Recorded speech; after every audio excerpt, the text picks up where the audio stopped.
My fellow Americans, I truly believe that the first 100 days of my administration has been just about the most successful in our country's history. That was U.S. President Donald Trump giving himself high marks for his first 100 days in office.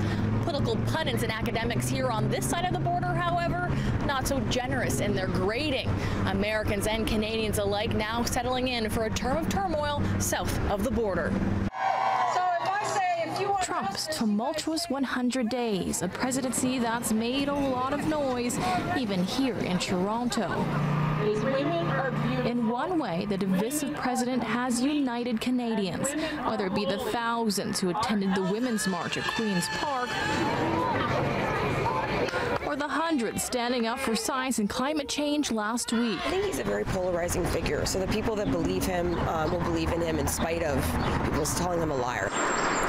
Political pundit Amanda Galbraith says Trump may have failed in repealing Obamacare or implementing his Muslim travel ban, but to many Americans, he's still a winner. Like we saw it a lot here with Rob Ford, where Ford would frankly lie, and media would call him a liar, and his supporters would be like, no, the media is against him. So you're seeing a parallel effect happening in the U.S. Trump's political failures making for a new reality at the border. His attempts at a travel ban have led to an increase in asylum seekers crossing into Canada, 2,000 since January alone, some documented here by our own Avery Haynes. Those not willing to chance it now pack shelters like this one in Buffalo. It's on that one. In February, I got a tour of an old school now filled with asylum seekers waiting to make a claim in Canada. In the past 100 days, world leaders have been forced to either learn on the fly or get pulled along for the ride. Justin Trudeau winning the handshake war in February, but now is faced with the difficult dance of renegotiating NAFTA. I think Trudeau's done a good job. But NAFTA renegotiation is huge.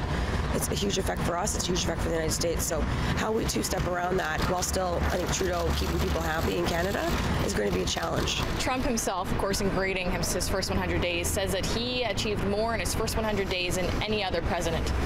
Is that accurate? Not in the least. This American political guru says Trump is rewriting the book on presidential behavior.